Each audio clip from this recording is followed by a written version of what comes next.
अस्सलाम वालेकुम जी, क्या हाल है। उम्मीद है आप सब खैरियत से होंगे। आज का हमारा टॉपिक बड़ा ही इंटरेस्टिंग है और आज का टॉपिक है प्लेटलेट्स के हवाले से कि प्लेटलेट्स क्या होते हैं, प्लेटलेट्स कम हो जाएं तो क्या होता है और कैसे कम होते हैं और कम होने को क्या कहते हैं। और ये तुम्हारा जो टॉपिक है ये हमारा नेशनल टॉपिक भी कुछ अरसे रहा है, जबान ज़दे आम रहा है, क्योंकि पाकिस्तान की एक मशहूर शख्सियत नवाज शरीफ साहब के प्लेटलेट्स मुतअद्दिद बार कम हुए हैं और आज तक कौम उसकी वजह ढूंढती रही है। तो आज हम कुछ वजूहात डिस्कस करेंगे, शायद हमें इस सवाल का जवाब मिल जाए। तो प्लेटलेट्स के कम होने को क्या कहा जाता है, उसके लिए एक टर्म यूज होती है थ्रोम्बोसाइटोपिनिया। इससे पहले प्लेटलेट्स होते क्या हैं? प्लेटलेट्स खून में वो खुलिये हैं जो आपके खून को जमने की सलाहियत जो है वो प्लेटलेट्स की वजह से है।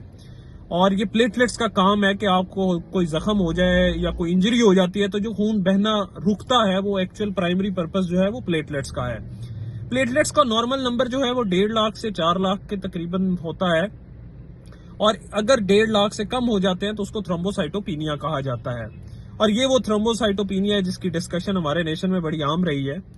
इसके बहुत सारे कॉजेज होते हैं। इसके कॉजेज में कुछ इंटरनल कॉजेज हैं, कुछ एक्सटर्नल कॉजेज हैं। एक्सटर्नल कॉजेज में जिस तरह के आप कोई दवाई लेते हैं, कोई मेडिसिन ले रहे हैं, जैसे ब्रूफेन है, लोप्रिन है, वो आपके प्लेटलेट्स को कम कर सकते हैं।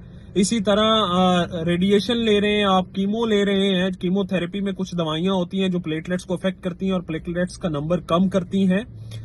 इसी तरह कुछ बीमारियां भी हैं जिनके अंदर प्लेटलेट कम होते हैं इंटरनली, जिनमें इन्फेक्शंस बहुत कॉमन है। पाकिस्तान में dengue is one of the cause.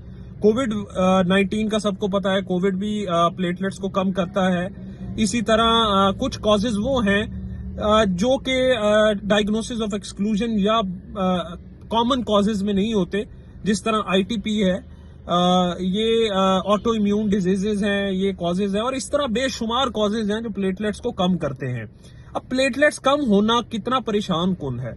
Platelets कम होना यकीनन एक अलामत जरूर है अपने आप में, एक बीमारी के अलावा ये एक अलामत सबसे इंपॉर्टेंट है।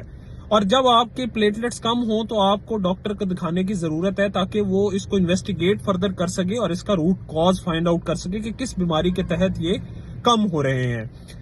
अब जो प्लेटलेट्स हैं 50,000 से कम कुछ गाइडलाइंस में और कुछ गाइडलाइंस में 20,000 से कम हो तो खतरनाक होते हैं, क्योंकि अगर ये इससे कम हो जाए तो स्पॉन्टेनियस ब्लीडिंग कर सकते हैं, जो कि यानी कहीं से भी ब्लीडिंग, आपके दिमाग की शरियानों में से ब्लीडिंग हो सकती है, आपके पखाने के रास्ते से ब्लीडिंग हो सकती है और कहीं भी ब्लीडिंग कॉमनली प्रेजेंट कर सकती है, क्योंकि उसका नंबर बहुत कम है। जब इस नंबर पे पहुंच जाए तो उस वक्त फिर हम ब्लड भी लगा सकते हैं या प्लेटलेट्स का यूनिट होता है, उनका एक कंसंट्रेट होता है, वो लगाया जाता है। अब आपके लिए जो इम्पोर्टेंट मैसेज है वो ये है कि जब भी आप अपनी इन्वेस्टिगेशन रूटीन भी करवा रहे हैं और आपको लगता है कि आपके प्लेटलेट कम है तो प्लीज डॉक्टर को दिखाएं, क्योंकि ये यकीनन किसी बीमारी की अलामत है। और अगर इसका नंबर खुदा ना खास्ता उस गाइडलाइन जो मैं आपको पहले बता चुका हूं उस नंबर से नीचे जाता है तो उसके बाद यकीनन ये खतरनाक जरूर है। तो उम्मीद है मेरा आज का मैसेज जो है कौम तक पहुंच गया होगा और बहुत सारे सवाल हैं जो आंसर्ड हो गए होंगे और वो कुछ आंसर्स जो आप ढूंढ रहे हैं वो हमें भी अब तक नहीं मिले, तो वो हमसे एक्सपेक्ट ना करें। Thank you.